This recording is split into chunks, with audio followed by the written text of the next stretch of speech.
Bismillahirrahmanirrahim. Assalamualaikum warahmatullahi wabarakatuh. Alhamdulillah hari ini saya bertemu dengan Ibu Kepala SDN 079 Kabupaten Jagalan. Beliau adalah pimpinan saya pribadi di sekolah ini.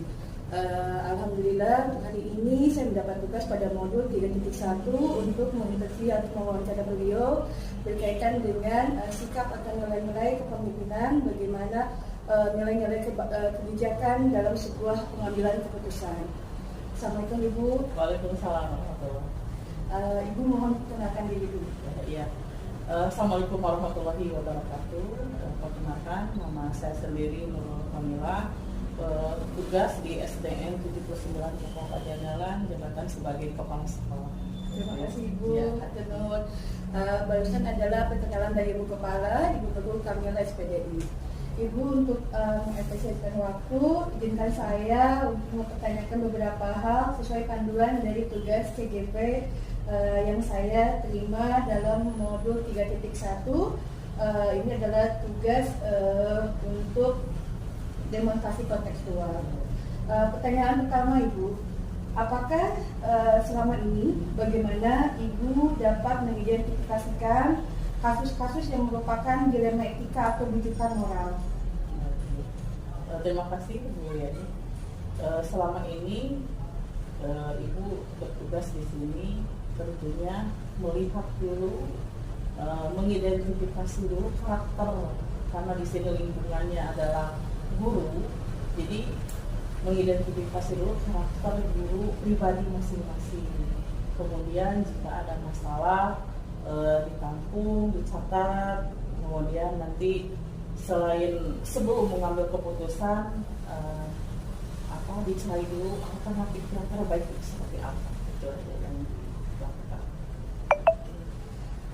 Selanjutnya Ibu, untuk pertanyaan kedua, bagaimanakah Ibu menjalankan pengambilan keputusan di sekolah Ibu, terutama untuk kasus-kasus di mana ada dua kepentingan yang sama-sama benar atau sama-sama mengandung nilai kebajikan itu sendiri? Langkah yang pertama, Ibu biasanya melaksanakan identifikasi masalah dulu. Setelah itu, kemudian tujuan dari identifikasi itu seperti apa, kemudian mengumpulkan informasi atau pendapat dari orang-orang di sekitar Ibu, kemudian setelah itu mengerucut kepada pilihan.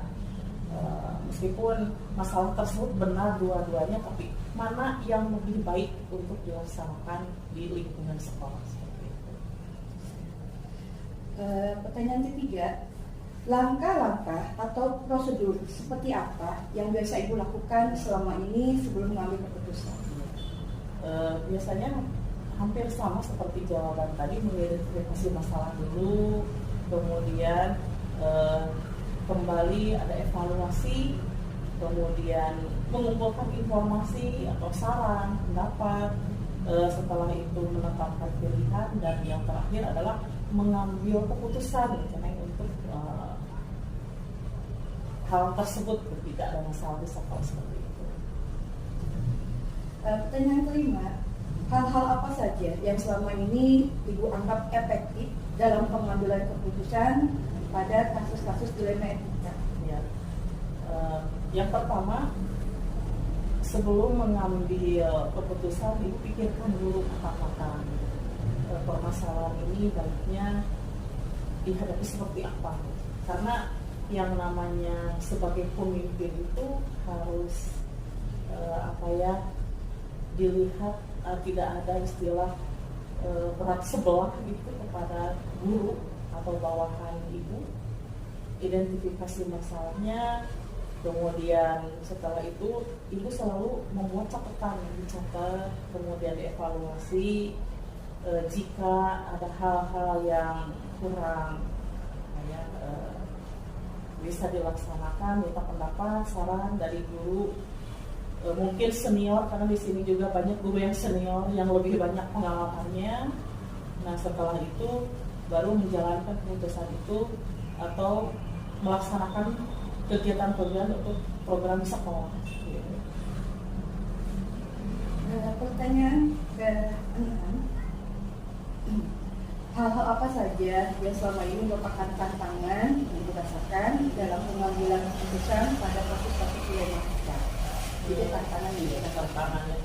Kalau tantangan, contohnya seperti ini, kalau misalkan dalam suatu lingkungan kelompok orang atau guru sekolah, ada individu guru yang lebih mementingkan diri sendiri daripada mementingkan rekan kerja kebersamaan. Kemudian atau ada sekelompok, istilahnya ada gontok-gontokan gitu ya, ada gontok-gontokan kelompok satu dengan kelompok yang lain, kemudian di sana saling memunculkan egonya masing-masing. Nah, itu merupakan satu tantangan untuk kepala sekolah. Karena apa? Nah, disinilah harus mencari solusi bagaimana caranya supaya terjadi bahwa di antara guru atau rekan kerja ini ada kolaborasi, ada kekompokan untuk melaksanakan di sini dunia pendidikan, melaksanakan tugas mengajar dan mendidik anak-anak supaya tidak ada yang muncul merasa lebih dari yang lain seperti itu. Keadilan ya. Iya. Oke. Pertanyaan ke-7, apakah Ibu memiliki sebuah tata cara atau jadwal tertentu yang sifatnya tentatif atau jadwal dalam sebuah penyelesaian kasus dilema etika, dan apakah Ibu langsung menyelesaikan di tempat atau memiliki sebuah jadwal untuk menyelesaikannya, bentuk atau prosedurnya seperti apa yang Ibu jalankan selama ini? Kalau untuk jadwal sendiri secara tertentu Ibu tidak ada, tapi Ibu punya catatan khusus. Jika terjadi masalah, menyelesaikan di tempat, jika permasalahan itu ringan bisa diselesaikan di tempat secara waktu tersebut kejadian ada masalah. Tapi jika masalah itu agak berat, agak rumit, Ibu bisa mengajak seperti pendekatan kepada individu untuk mengidentifikasi apa sih latar belakang permasalahan sampai ada masalah seperti ini terjadi. Kemudian ada catatan khusus untuk memperbaiki sikap atau karakter orang tersebut sampai beliau itu mengerti bahwa hal tersebut kurang bagus gitu di sikap tersebut, kalau kurang bagus di lingkungan teman-teman. Ada catatan khusus, jadi tidak begitu langsung waktu itu diponis gitu ya, diponis, tapi ada pendekatan gitu, pendekatan itu ada catatan peristiwa. Kalaupun misalkan tidak bisa diperbaiki, Ibu sendiri punya atasan, bisa minta nasihat atau saran ke atasan Ibu yang ada di dinas pendidikan ini. Jadi solusinya seperti apa kalau ada guru atau bersalah seperti itu, seperti itu. Jika ada, tidak ada perbaikan gitu. Tapi ya mudah-mudahan selama ini insya Allah di sekolah di SDN 79 Pelajaran selama ini tidak ada sampai Ibu sendiri harus lapor atau minta nasihat. Jadi mudah-mudahan bisa ditanggulangi gitu. Amin. Jadi mudah-mudahan semuanya punya nilai-nilai kebajikan yang masing-masing yang saling mendukung satu sama lain dari program sekolah. Untuk pertanyaan nomor 8, adakah seseorang atau faktor lain yang selama ini mempermudah Ibu dan atau membantu Ibu dalam pengambilan keputusan dalam kasus-kasus dilema etika yang ini boleh secara inside dalam lembaga ataupun secara outside di luar lembaga yang memang membantu Ibu dalam pengambilan keputusan? Kalau untuk faktor-faktor yang memudahkan itu intinya komunikasi untuk Ibu. Komunikasi, ada ngobrol dari hati ke hati, pendekatan secara keseharian. Misalkan seperti ini, Ibu kalau masuk ke ruang guru ngobrol itu ada merupakan satu pendekatan gitu, cara Ibu gitu. Jadi bagaimana ngobrol secara dekat dengan guru, itu adalah faktor pendorong ya untuk memudahkan jika ada masalah. Oh ini jadi tahu latar belakang orang ini seperti ini gitu, itu aja. Komunikasi intinya. Ada kerjasama, kolaborasi dengan guru, meskipun saya sebagai pimpinan di sini, tapi tetap saya bergabung dengan guru gitu, dengan bawahan seperti itu. dan ada tambahan yang mungkin nasihat-nasihat juga ya, dari atasan ketika pembinaan kepala sekolah bahwa menjadi seorang kepala sekolah itu di bawah harus bijak, harus bisa memilih dan memilah mana yang harus diutamakan, mana yang tidak, seperti itu. Ya. Pertanyaan yang terakhir Ibu, dari semua hal yang Ibu sampaikan tadi, pembelajaran apa yang dapat Ibu petik dari pengalaman Ibu selama ini dalam mengambil keputusan yang bersifatnya dilema etika yang buat bisa jadi sebagai sebuah pembelajaran untuk saya? Untuk hal ini yang dapat Ibu ambil, intinya bahwa menjadi seorang pemimpin itu harus adil, kemudian tanggung jawab, jujur. Intinya saya kembali ke bahwa seorang manusia itu harus sabar. Intinya harus sabar. Jadi resiko menjadi seorang pemimpin itu ada pro, ada yang kontra. Nah di sanalah kita harus menyadari, oh ternyata bahwa seorang pemimpin harus bijaksana, harus sabar menghadapi segala hal yang ada di lapangan. Itu yang bisa dipetik dari pembelajaran untuk ini pengambil keputusan gitu. Terima kasih Ibu.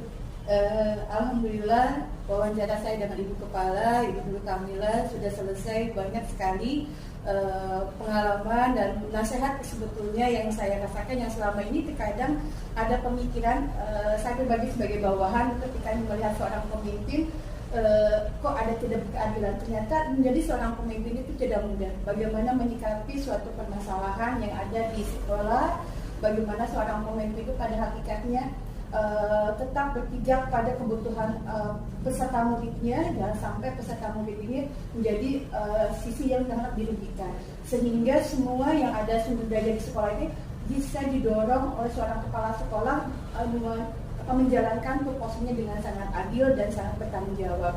Ibu Kepala, terima kasih untuk waktunya, untuk nasihatnya, untuk bimbingannya yang selama ini banyak yang saya tidak ketahui. Ternyata dalam modul 3.1 ini tidak mudah jadi seorang pemimpin, sehingga menurut saya pribadi alangkah titiknya kami seorang bawahan menganggap bahwa kepala sekolah tidak bersikap adil kepada bawahannya. Kenapa? Ternyata ada hal-hal yang jadi pertimbangan di mana ini benar, tapi mana yang paling benar dan mana yang paling memberikan keberuntungan kepada siswa, karena pada hakikatnya sekolah adalah sebagai lembaga untuk pembelajaran bagi siswa-siswa. Ya. Ibu Kepala, ilmu diajak pengasihan. Kami mudah-mudahan kegiatannya lancar. Dan semoga kebaikan Ibu hari ini terbalaskan oleh Allah dengan segala kebaikan, dengan segala kemudahan. Diajak pengasihan. Ya. Alhamdulillah hari ini saya berada di ruang kerja Ibu Kepala SDN 073 Pajagalan. Beliau adalah seorang ibu yang hebat. Beliau menjabat di sekolah ini sudah berapa lama? Hampir 2 tahun. Sebelumnya izinkan saya Ibu memperkenalkan diri secara pribadi. Mohon Ibu. Mohon diri rasa mungkin ke SNL 073 Pajagalan. Perkenalkan, nama saya Betty Rohaeti, selaku kepala sekolah SDN 073 Pajagalan. Dari tahun 2022 saya menjabat kepala sekolah di SD ini. Terima kasih Ibu. Ibu kedatangan kali ini saya mendapat tugas dari CGP untuk modul 3.1. Bagaimana seorang pemimpin membuat sebuah keputusan dengan nilai-nilai kebajikan yang dianutnya ketika menghadapi sebuah masalah yang berkaitan dengan dilema etika. Nah, Ibu mohon memberikan jawabannya sesuai dengan yang Ibu alami selama ini sebagai sebuah ilmu bagi saya pribadi, sehingga di kemudian hari apa yang Ibu sebuah pengalaman Ibu akan menjadi ilmu, menjadi wawasan, menjadi hal-hal yang positif untuk bagi kami semua calon-calon TGP. Ibu, kebijakan itu salah satu karakter yang harus dimiliki oleh seorang pemimpin. dalam suatu organisasi pasti kita akan dihadapkan dengan suatu masalah di lapangan. Kita harus bisa istilahnya harus berada di posisi tengah-tengah. Kalau misalnya ada kasus antara guru dengan guru, kita itu harus menjadi penengahnya. Jangan mengambil suatu keputusan dari sepihak. Jadi kita harus mengambil antara dua pihak itu masalahnya apa, kemudian yang satu masalahnya apa, kita harus bisa menyelesaikannya secara bijak. Dari sini kebaikannya apa, dari sisi yang lain juga ini dilihat baik buruknya apa. Jadi jangan langsung kita memvonis masalah sebelum kita mengobservasi, menelaahnya, mengkajinya dari suatu masalah. Terima kasih Ibu banyak sekali. Ibu boleh kita awali dengan pertanyaan pertama Ibu ya. Tadi Ibu memberikannya sangat bagus sekali bagaimana seorang pemimpin itu ketika membuat sebuah keputusan jangan gegabah intinya ya Bu ya. Harus banyak pertimbangan, harus mencari fakta, kemudian dari fakta itu kita gali baru menjadi sebuah keputusan yang pada akhirnya tidak akan merugikan salah satu pihak. Dan tadi disebutkan untuk pertanyaan pertama dari tugas ini ada 9 pertanyaan Ibu mohon dijawab dengan apa namanya jadi saya deg-degan dulu, mohon maaf. Pertanyaan pertama, selama ini bagaimana Ibu dapat mengidentifikasikan kasus-kasus yang merupakan dilema etika atau keetika moral? Jadi apakah Ibu bisa membedakan ketika kasusnya ini dilema etika atau ini sudah bujukan moral? Yang sangat sekarang lagi ngetren ya bullying, gitu ya, itu juga termasuk dari segi etika dan moral juga. Bullying itu kan bermacam-macam jenisnya, ada fisik, ada psikisnya. Misalnya seorang guru juga itu kalau sudah usianya balik memegang atau merangkul, menyentuh itu sudah termasuk bullying juga. Kalau seorang guru yang laki-laki terhadap perempuan misalnya kelas 5, kelas 6 gitu. Jadi jangan diidentikan bullying itu kekerasan. Itu etika juga kalau sudah di luar dari normal, itu juga sudah termasuk bullying juga. Makanya di sini sudah dibentuk tim TPPK, yaitu untuk mencegah dan mencari solusi kasus yang ada di sekolah.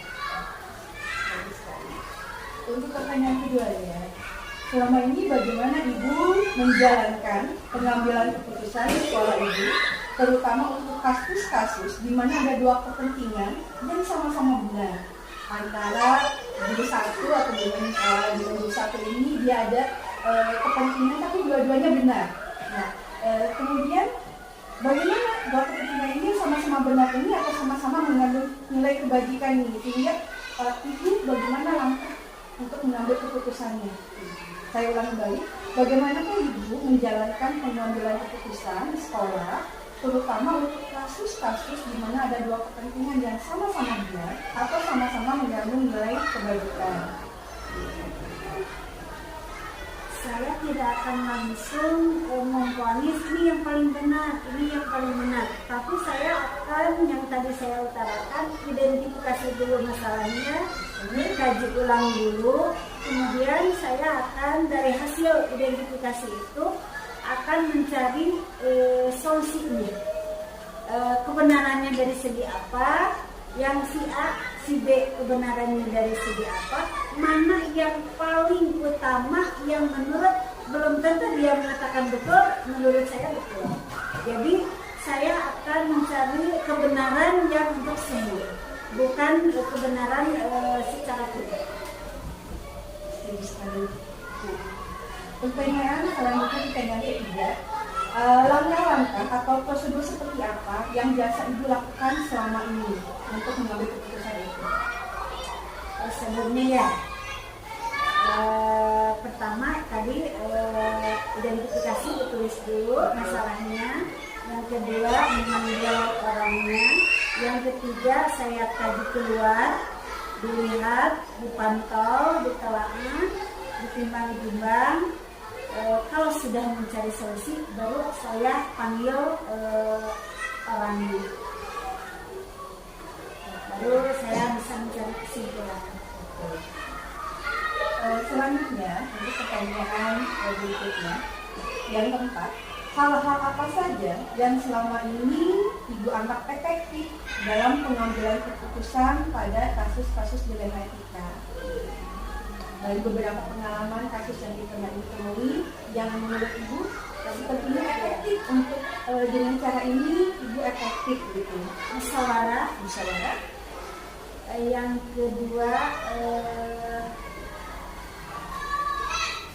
diskusi secara dua pihak dulu ya, jangan langsung dengan yang bermasalahnya. Kemudian yang ketiga, cari solusi yang paling baik antara kedua belah pihaknya. Ya, lakukan. Oke, sebetulnya betul sekali. Baik, selanjutnya pertanyaan berikutnya. Hal-hal apa saja yang selama ini merupakan tantangan bagi Ibu ketika pengambilan keputusan dalam kasus-kasus dilema etika? Tantangannya ya,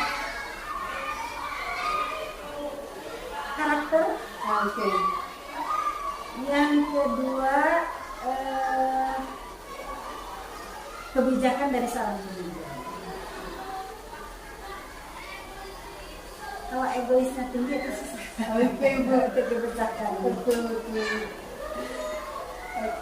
Selanjutnya Ibu, itu pertanyaan nomor 6.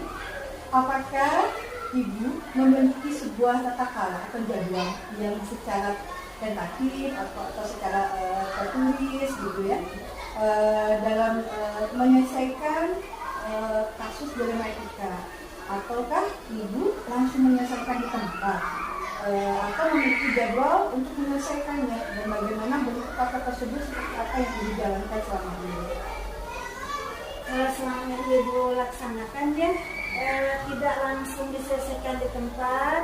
Ibu cari tempat yang memang bisa dipakai untuk menyelesaikan masalah. Kemudian tidak langsung diselesaikan, direndam dulu emosinya, karena kalau langsung ditangani itu biasanya susah untuk mencari solusi. Jadi biarkan dulu direndam dulu, nanti udah sejam, 2 jam, 3 jam, baru Ibu panggil ke ruangan khusus. Terima kasih Ibu. Untuk selanjutnya, apakah adakah seseorang atau faktor-faktor yang selama ini yang Ibu rasakan membantu Ibu mempermudah dalam mengambil keputusan ketika berhadapan dengan kasus dilema etika? Sangat ada.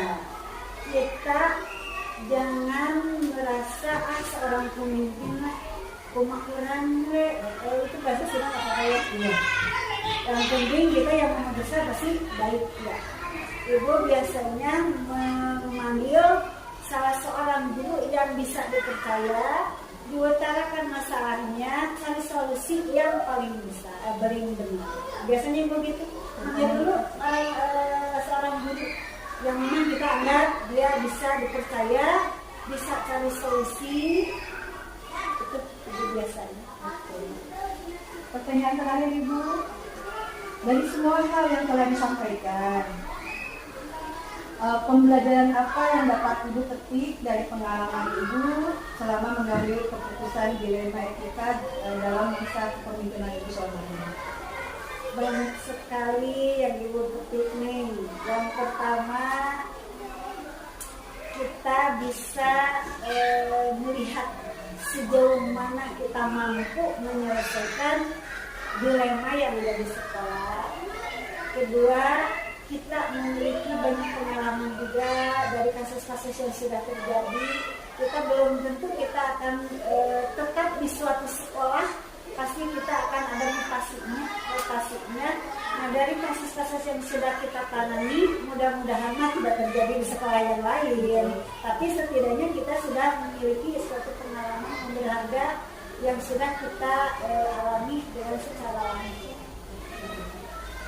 Ibu, alhamdulillah dari sekian pertanyaan ini, kalau saya boleh jujur, jawaban Ibu ini hampir 90% sama dengan Ibu Nurul. Mungkin karena ini pemikiran seorang pemimpin ya.